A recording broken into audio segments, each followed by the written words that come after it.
우리는 걸어다니는 교회입니다. 요즘은 빵집이나 편의점에 가면 비닐봉투를 사야 되더라고요. 비닐봉투가 큰 돈은 아니지만 이러한 방침이 사람들의 쓸데없는 소비를 방지하는 효과가 있다고 생각합니다. 저부터도 손으로 들고 갈 수 있는 경우는 봉투 드릴까요? 하면 아니요라고 말을 합니다. 그런데 어떤 방송을 보니까요, 편의점에서 봉투를 달라고 손님이 하더라고요. 그래서 주인이 돈 주고 사는 것입니다 이렇게 말하니까 손님이 저번에는 그냥 주셨는데요 이렇게 말하더라고요. 여기에는 왜곡된 부분이 서로 간에 있을 수 있겠지만 말 그대로 생각하면 지난번에는 주고 이번에는 왜 안 주냐는 것이죠. 아마도 주인은 지난번에 무슨 특별한 이유가 있었을 거예요. 그냥 한번 고마워서 주었던지 손님을 끌려고 주었던지 무슨 이유에서든지 봉투를 주었다는 것이고요. 손님은 지난번에는 주고 왜 이번에는 안 주냐는 것이죠. 세상은 대부분요 좋은 마음으로 봉투 줄 때는 문제가 안 되고요. 후에 봉투는 돈 주고 사는 것입니다 이렇게 말하면 그때 문제가 발생하더라고요. 지난번에는 그냥 주었는데 왜 이번에는 사라고 하냐 그런 것이겠죠. 오늘 유다가 하나님의 심판을 받게 됩니다. 그때 히드기야 왕이 말기야의 아들 바스홀과 마야세야의 아들 스바냐를 예레미야 선지자에게 보냅니다. 그리고요 우리가 망하지 않게 축복 기도를 좀 해달라고 그렇게 전달을 하죠. 아마도 100여 년 전쯤에 유다가 아수르의 침략을 받았는데요. 그때 기도하고 아수르에서 온 사네립이 돌아갔거든요. 사네립이 고국으로 돌아가서 또 처참하게 죽게 되는 하나님의 은혜를 경험한 것이죠. 그래서 이번에도 그런 것을 기대했던 것 같습니다. 2절에 보니까 혹시 그의 모든 기적으로 우리를 도와 행하시면 그가 우리를 떠나리라. 하나님께서 우리를 도와 행하시면 우리의 대적들이 떠나가지 않겠냐, 우리를 위해 기도해 달라는 것이죠. 많이 생각해보면 참 황당합니다. 그동안 그렇게 기회를 많이 주고 돌아오라고 했는데 그때는 들은 척도 안 하고 돌아오지도 않다가 이제 망하게 될 때에 하나님을 찾은 것이죠.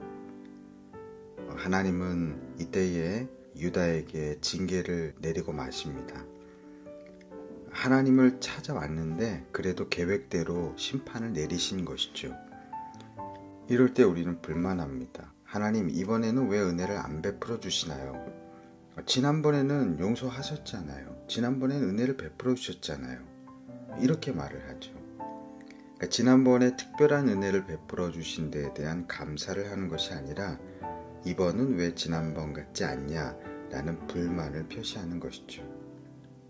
하나님은 징계를 내리셨습니다. 그러면서 이스라엘에게 살 길을 알려주세요. 8절에 보니까 생명의 길과 사망의 길을 두었노라 이렇게 말씀하셨습니다. 사망의 길도 있지만 살 길도 있다는 것입니다. 살 길이 뭐냐? 예루살렘 성에서 나오라는 거예요. 나와서 적들에게 항복하라는 것입니다. 쉽게 말하면 성 안에 있으면 죽고 나와서 항복하면 살 것이다 이렇게 말씀하신 것이죠. 그러나 나와서 항복하고 사는 것은요 포로로 잡혀가서 사는 것입니다. 굉장히 비참하고 고역이 되는 삶의 시작인 것이죠. 그러나 하나님은 살고 싶으면 성에서 나와서 항복하고 포로로 잡혀가라는 거예요. 우리 사랑하는 오레이스 가족 여러분, 우리가 고난당할 때 스스로 물어야 됩니다. 이것은 은혜를 받아 넘어가야 하는 고난인지 아니면 잘 버티고 이 고난을 통한 징벌을 달게 감수해야 될지 우리가 묻고 답을 해야 될 것입니다. 하나님은 유다가 망하고 포로로 잡혀가서 하나님이 정하신 때가 끝났을 때 그때 회복을 허락하셨습니다. 어떤 고난은 그 고난이 통과되어야지만 회복이 시작된다는 것이죠. 그래서 우리는 고난 앞에서 이 고난을 물러가게 해주세요. 하나님의 특별한 은혜를 위해서 기도해야 될지, 아니면 이 고난을 잘 감수하고 회복의 때를 인내하면서 기다리게 해주세요. 내가 이 징계를 달게 받겠습니다. 이 징계는 너무 당연합니다. 회개하게 해주세요. 그래서 회복하게 해주세요. 이렇게 기도해야 될지 우리는 알아야 되는 것이죠. 내게 만약 하나님이 돌아오라고 여러 번 기회를 주셨음에도 불구하고 우리가 그 기회를 다 놓치고 갔다면 아마도 그 고난은 피해야 될 고난이 아니고 감당해야 될 고난일 확률이 상당히 높은 것입니다.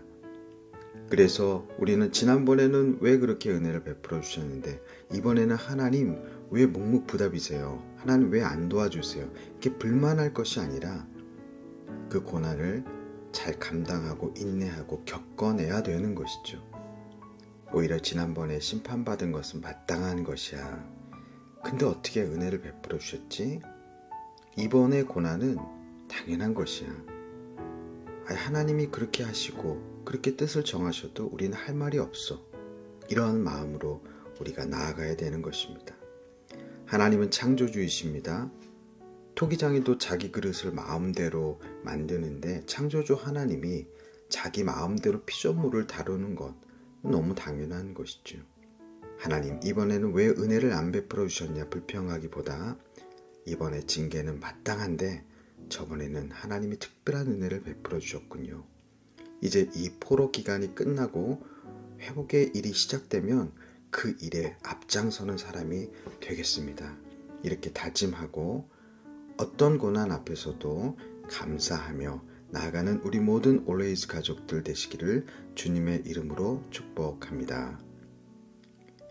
하나님 아버지, 고난이 우리 앞에 있습니까? 특별한 은혜 앞에 감사하게 하여 주시고 또 어떤 고난은 또 우리가 인내하고 겪어내야 될 고난이라면 회복을 꿈꾸며 고난의 기간을 잘 통과하여 나로부터 시작된 고난을 이겨내게 하시는 하나님의 은혜를 사모할 수 있도록 역사하여 주시옵소서. 감사드리며 살아계신 예수 그리스도의 이름으로 기도드립니다. 아멘.